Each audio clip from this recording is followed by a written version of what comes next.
నమస్తే. రైట్, ముందుగా శ్రీనివాసరావు గారు మీతో స్టార్ట్ చేద్దాం సార్.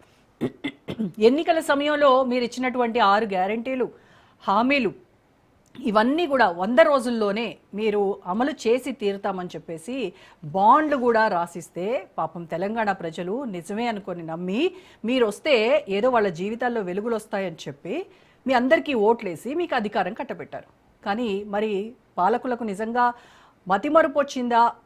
ప్రజలకు ఇచ్చినటువంటి హామీలు అటకెక్కాయి ఎందుకు అని వాళ్ళు ప్రతిపక్షాలు కానీ ఇటు ప్రజలు కానీ అడుగుతుంటే కాంగ్రెస్ నేతల నుంచి వచ్చేటువంటి ఆన్సర్ ఏంటయ్యా అంటే గత ప్రభుత్వం చేసినటువంటి అప్పు ఖజానా ఖాళీ అయింది, సో దీంతో మేము ఈ హామీలన్నీ అమలు చేయలేకపోతున్నాము అని స్టాండర్డ్ ఆన్సర్. సీఎం నుంచి కింది స్థాయి నేతల వరకు అందరూ ఒకటే ఆన్సర్ చెప్పుకుంటూ వస్తున్నారు.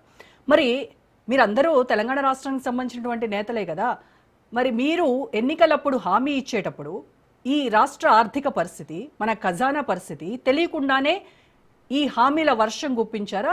ప్రజలని మీరు ఓట్లు దండుకున్న తర్వాత ఇప్పుడు మోసం చేస్తారా అనేటువంటి ప్రశ్నకు మీ సమాధానం ఏంటి శ్రీనివాస్ గారు?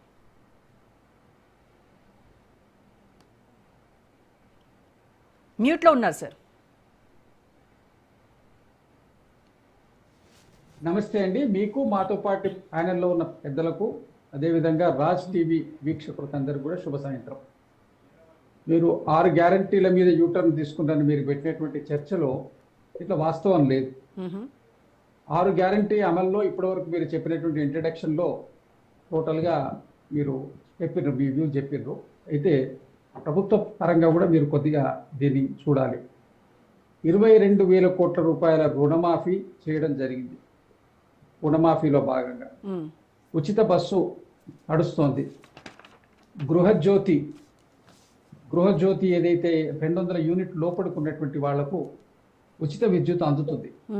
తర్వాత సిలిండర్ 500 రూపాయలు సిలిండర్ అందజేయడం జరుగుతుంది. సన్న బియ్యం ఇస్తుండ్రు, రేషన్ కార్డ్స్ ఇచ్చిండ్రు. అదేవిధంగా ఇందిరమ్మ ఇండ్లు తొలి విడత అయిపోయింది, 2వ విడత ప్రారంభం కాబోతున్నాయి. అంటే 2.5 సంవత్సరాలుగా ఇందిరమ్మ ఇల్లు ఇవ్వడం కానివ్వండి, రైసు సన్న బియ్యం ప్రజలకు, అంటే అంతకుముందు ఇస్తున్నటువంటి బియ్యానికి సన్న బియ్యం రూపంలో ఇస్తున్నారు, అది కానివ్వండి. రేషన్ కార్డ్స్, ఎన్ని రేషన్ కార్డ్స్ ఇచ్చింది అనేది ఒకసారి చూసుకోండి. గత ప్రభుత్వం ఎన్ని ఇచ్చింది 9 సంవత్సరాలుగా, ఇప్పుడు ఈ ప్రభుత్వం వచ్చిన ఈ సంవత్సరంన్నర కాలం అయింది రేషన్ కార్డ్స్ మొదలుపెట్టి ఎన్ని ఇచ్చిండ్రు.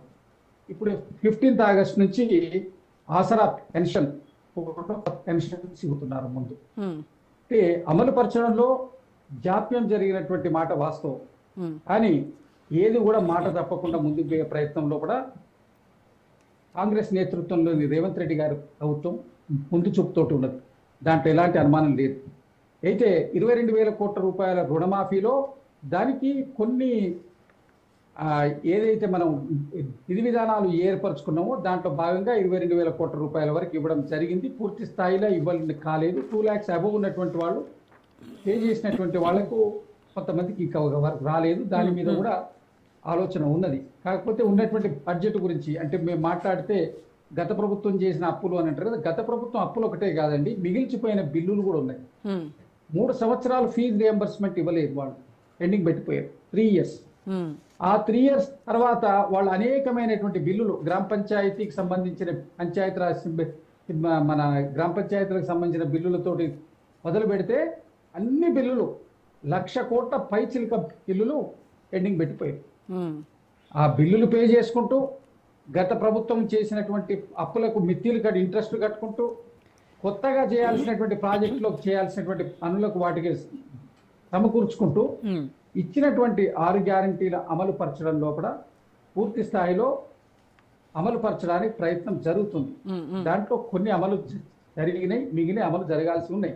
రైట్, శ్రీనివాస్ గారు ఒకటే నిమిషం. యూత్ డిక్లరేషన్ లో ఇచ్చినటువంటి ఉద్యోగాలు 2 లక్షలు ఏదైతే ఫజల్ కమిషన్ ఇచ్చినటువంటి ఆ రిపోర్ట్ 1,95,000 ఉద్యోగాలు ఫుల్ఫిల్ చేస్తామని చెప్పినరో దాంట్లో బీఆర్ఎస్ ప్రభుత్వం ఇచ్చిపోయినటువంటి నోటిఫికేషన్లు మేము ఇచ్చినవి కలిపి 68,000-69,000 ఉద్యోగాలను నింపడం జరిగింది. నాకు ఒక క్లారిటీ ఇవ్వండి శ్రీనివాస్ గారు.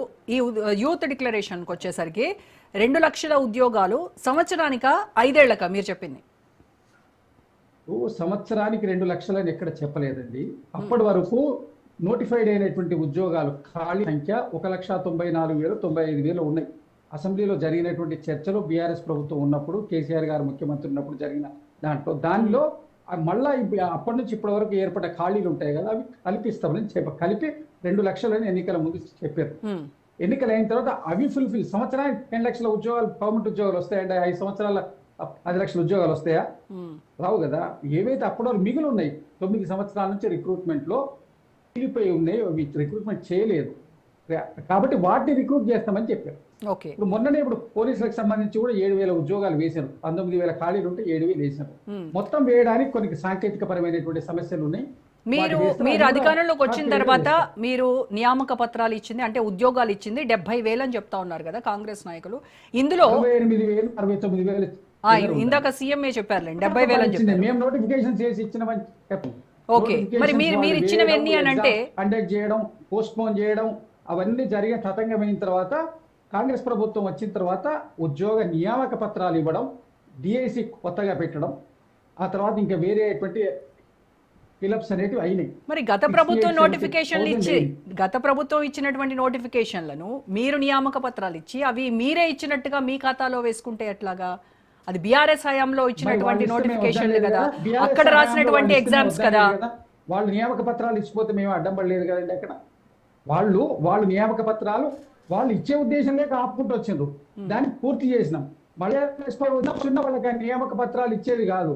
ఎన్నికలు ఇదే విధంగా ఎగ్జామ్స్ అవుతూనే పోతూ ఉండేది. ఎగ్జామ్స్ పెట్టడం, క్యాన్సిల్ చేయడం, పేపర్ లీక్ చేయడం, క్యాన్సిల్ చేయడం, మళ్ళీ ఎగ్జామ్స్ పెట్టడం, ఈ తతంగాన్ని ఆపేసి పెట్టినాం. గ్రూప్ 1 కూడా అపాయింట్ చేసినాం.